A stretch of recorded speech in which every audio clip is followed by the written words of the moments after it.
तुम्हाला पण घरी बसून ऑनलाईन पैसे कमवण्याची इच्छा आहे का? तर हा व्हिडिओ खास करून तुमच्यासाठी आहे. तुम्ही यूट्यूब, इंस्टाग्राम आणि कुठे ना कुठे ट्रेडिंग हा शब्द तर ऐकला असेलच. ट्रेडिंग म्हणजे कलर ट्रेडिंग नाही, तर जी आपली खरी ॲक्च्युअलवाली ट्रेडिंग असते, म्हणजे जी रिअलवाली स्टॉक मार्केट, म्युच्युअल फंड यामध्ये आपण ट्रेडिंग करून पैसे कसे कमवायचे. आणि बऱ्याच लोकांना अजून हे पण माहीत नाही की नेमका ट्रेडिंग म्हणजे काय असते, ट्रेडिंगची सुरुवात कशी करायची, कुठून करायची आणि ट्रेडिंग करण्यासाठी किती पैसे लागतात, असे बरेच प्रश्न पडलेले असतात. आणि ट्रेडिंग करणं म्हणजे खूप लोकांना फार मुश्किल वाटतं. म्हणजे कसं ते माझ्याकडून नाही होणार असे म्हणजे बऱ्याच लोकांना वाटते. पण आजच्या या व्हिडिओमध्ये आपण ना एकदम झिरोपासून तर ॲडव्हान्सपर्यंत हे एकदम नवीन म्हणजे जे जे एकदम बिगिनर्स असतात, ज्यांना काहीच माहीत नाही, त्यांच्यासाठी हा व्हिडिओ आपण खास करून बनवला आहे. तर या व्हिडिओमध्ये आपण ट्रेडिंग कशी करायची आणि मेन गोष्ट म्हणजे ट्रेडिंग करून पैसे कसे कमवायचे, हे सगळ्या गोष्टीचा आपण या व्हिडिओमध्ये आज चर्चा करणार आहोत. तर हा व्हिडिओ खास करून तुमच्यासाठी आहे. व्हिडिओ शेवटपर्यंत पाहत राहा, तेव्हा तुम्हाला समजेल की नेमकी ट्रेडिंग करून पैसे कसे कमवायचे. ट्रेडिंग म्हणजे काय? बऱ्याच लोकांना अजून हेच माहीत नाही की नेमकं ट्रेडिंग म्हणजे काय असते. तर मित्रांनो, तुम्हाला मी साध्या भाषेत सांगतो. एखादा शेअर्स आपण कमी किमतीत विकत घेऊन एखाद्या दुसऱ्या माणसाला आपण त्याला जास्त किमतीत विकणे.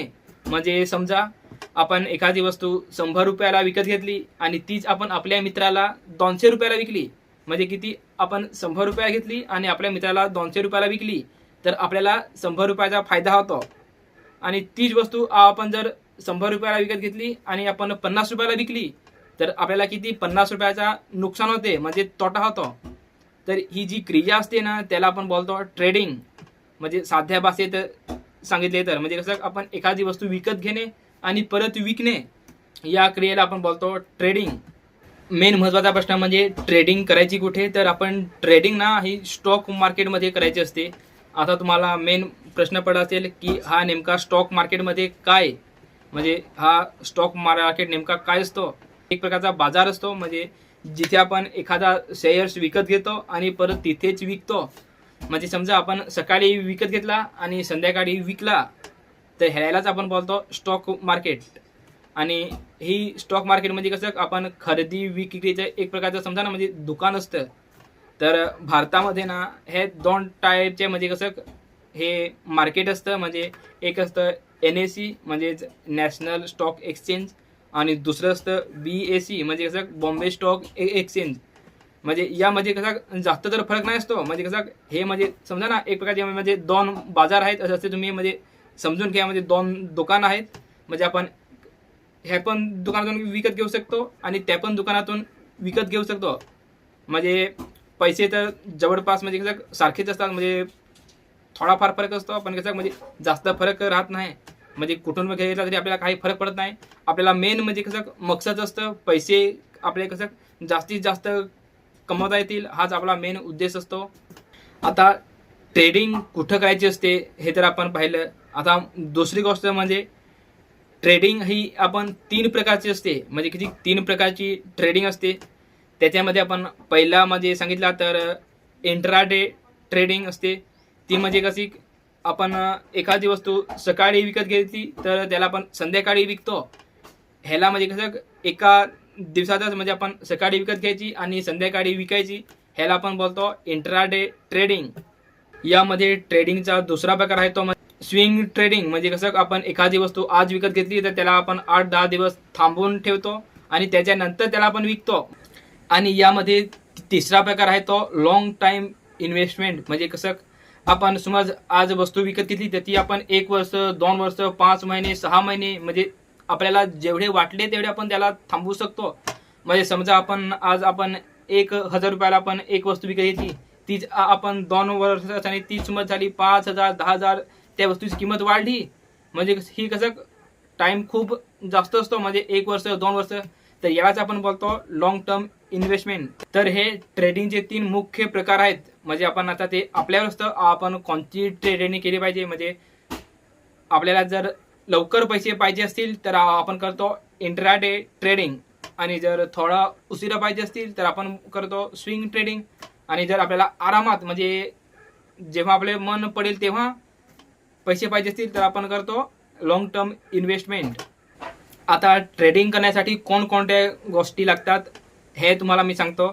तर ट्रेडिंग करण्यासाठी आपल्याला म्हणजे एक महत्त्वाची गोष्ट म्हणजे ट्रेडिंग अकाउंट लागतं. म्हणजे अकाउंटमध्ये कसं आपण ना कुठे पण आपले गेलं तर आपल्याला अकाउंट शिवाय तर आपल्याला ट्रेडिंग करता येत नाही. म्हणजे कसं एक प्रकारचं साध्या भाषेत सांगितले तर समजा ना, म्हणजे आपल्याला एक दुकान पाहिजे. म्हणजे आपण त्या दुकानातून एक वस्तू विकत घेणार आणि परत त्या दुकानामध्ये ती जाऊन विकणार. ही म्हणजे एक प्रक्रिया असते, त्याला आपण बोलतो ट्रेडिंग अकाउंट. आणि हे अकाउंट आपण नेमकं कुठे खोलायचं, तर हा असतो आपण म्हणजे कसं भारतामध्ये ना आपले अलग अलग तुम्हाला ॲप्स भेटतात. म्हणजे कंपन्या भेटतात ज्या म्हणजे ही एक प्रकारचं ही ट्रेडिंगचे जे अकाउंट असते ना ते आपल्याला म्हणजे कसं प्रोव्हाइड करतात. म्हणजे आपण त्याच्यामध्ये आपण खोलून ट्रेडिंग करू शकतो. तर हे अकाउंट कसे खोलायचे आणि नेमकं कोणत्या म्हणजे ॲप्समध्ये खोलायचे, कोणत्या कंपनीमध्ये खोलायचे, तर ह्यासाठी तुम्ही मला मस्त एक कमेंट करा. मी तुम्हाला नक्की लिंक देईन किंवा आपल्या डिस्क्रिप्शनमध्ये लिंक आहे. म्हणजे जसं अपस्टॉक, झरोदा, एंजल वन, म्हणजे तुम्हाला जो ॲप्स पाहिजे त्या ॲप्सची आपल्याला लिंक भेटेल. एक चांगलासा कमेंट करा, मी तुम्हाला त्या म्हणजे ॲप्सची लिंक देईन. त्यामध्ये तुम्ही अकाउंट खोलून आरामात एकदम सोप्या भाषेत ट्रेडिंग करू शकता आणि पैसे कमवू शकता. ट्रेडिंगमध्ये सर्वात महत्त्वाची गोष्ट म्हणजे कसं आपल्याला नुकसान नाही झाले पाहिजे. हेच मेन महत्त्वाचा म्हणजे उद्देश असतो. म्हणजे समजा आपण 100 रुपयाला वस्तू विकत घेतली तर ती 90 रुपयाला गेली, म्हणजे त्या वस्तूचा भाव कमी झाला तर आपल्याला नुकसान होईल. हे नुकसान नाही झाले म्हणून आपण काय करतो, स्टॉप लॉस लावतो. म्हणजे कसं समजा आपण एखादी 100 रुपयाला वस्तू विकत घेतली न, समजा आपल्याला ती 90 रुपयाला गेली तर आपल्याला कसं म्हणजे खूप म्हणजे असं जास्त म्हणजे टेन्शन नाही आलं पाहिजे. त्याच्याकरता म्हणजे आपल्याला वाटेल की ही आपण जर ह्या वस्तूची किंमत 98 रुपये गेली, म्हणजे 2 रुपये कमी झाले तर ही वस्तू मी विकणार. जर ती तुम्हाला म्हणजे वाटले की आता ही मी 100ला घेतली आणि हीच मी आता 98 रुपये गेली तर विकणार, ह्याच्यापेक्षा मला जास्त लॉस सहन होणार नाही, तर आपण कसं ते म्हणजे लिमिटवर आपण स्टॉप लॉस लावतो. म्हणजे ती वस्तू 98 रुपये गेली तर ती आपोआप विकली गेली पाहिजे. आणि समजा म्हणजे आपण तीच 100 रुपयाला घेतलेली वस्तू आपण समज 150 रुपये गेली तर ती आपोआप विकली गेली पाहिजे. त्याला आपण बोलतो टार्गेट. म्हणजे कसं स्टॉप लॉस आणि टार्गेट ह्या दोन खूप महत्त्वाच्या गोष्टी असतात ट्रेडिंगमध्ये. गोष्टी आपण लावल्याच पाहिजे. तर त्या कसे लावायचे हे पण आपण या व्हिडिओमध्ये पुढे शिकणारच आहोत. जे बिगिनर्स लोक असतात, म्हणजे जे ट्रेडिंगमध्ये महत्त्वाची म्हणजे गोष्ट, जे बिगिनर्स लोक असतात म्हणजे जे ट्रेडिंगमध्ये एकदम नवीनच असतात, ते ह्या चुका खूप करतात. म्हणजे कसं ट्रेडिंग जास्त करायची नसते. म्हणजे समजा आपण एक दोन शेअर्स विकत घेतले आणि जर त्याच्यामध्ये आपल्याला प्रॉफिट झाला तर तेथेच आपण थांबवायचे असते. आणि नुकसान झालं तरी पण आपण तिथेच थांबायचे असते. म्हणजे कसं जास्त ट्रेड विकत घ्यायचे नाही. म्हणजे कसं आपण समजा आपण 100 रुपयाला वस्तू विकत घेतली, त्याचा भाव कमी झाला, आपण गेलं लॉसमध्ये, आपण परत एक ट्रेड घेणार, तो आपण लॉसमध्ये गेला, आपण परत तिसरा ट्रेड घेणार, तो पण लॉसमध्ये गेला, तर आपल्याचा खूप मोठा लॉस होतो. त्याच्याकरता म्हणजे आपण कसं निश्चित केलं पाहिजे. म्हणजे जो आपला टाइम टेबल असतो ना तो फिक्स ठेवला पाहिजे. म्हणजे कसं आपण ना दिवसाला 2 ट्रेड घेतले तर ते खूप झाले, म्हणजे त्याच्यामध्ये आपल्याला प्रॉफिट झाला तरी पण बंद करायचे असते आणि लॉस झाला तरी पण बंद करायचे असते. म्हणजे कसं ओव्हर ट्रेडिंग करायची नसते. हा एक खूप महत्त्वाचा म्हणजे त्याच्यामध्ये प्रश्न आहे. म्हणजे हे आपण ना म्हणजे कसं चुका करायच्या नसतात. दुसरी गोष्ट म्हणजे आपण स्टॉप लॉस लावत नाही. म्हणजे कसं आपण समजा म्हणजे स्टॉप लॉस लावला नाही आणि जर मार्केट एकदाच खाली गेला तर आपल्याला कसं म्हणजे खूप मोठा लॉस होऊ शकतो. त्याच्याकरता आपण कसं स्टॉप लॉस हा कंपल्सरी लावलाच पाहिजे. आपल्याला कसं म्हणजे जर मोठा लॉस नाही झाला पाहिजे, म्हणजे लॉस कंट्रोलमध्ये राहिला पाहिजे, तर हा आपण स्टॉप लॉस खूप महत्त्वाचा असतो. तो म्हणजे स्टॉप लॉस लावल्याशिवाय ट्रेडिंग म्हणजे करणं कसं खूप जास्त रिस्की असतं, म्हणजे आपल्यासाठी धोकादायक असतं.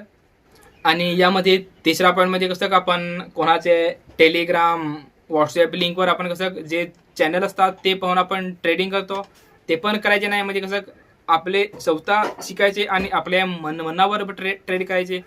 आपल्या स्वतःचे भरोश्यावर आपण जी ट्रेडिंग करतो ना ती खूप फायदेशीर असते.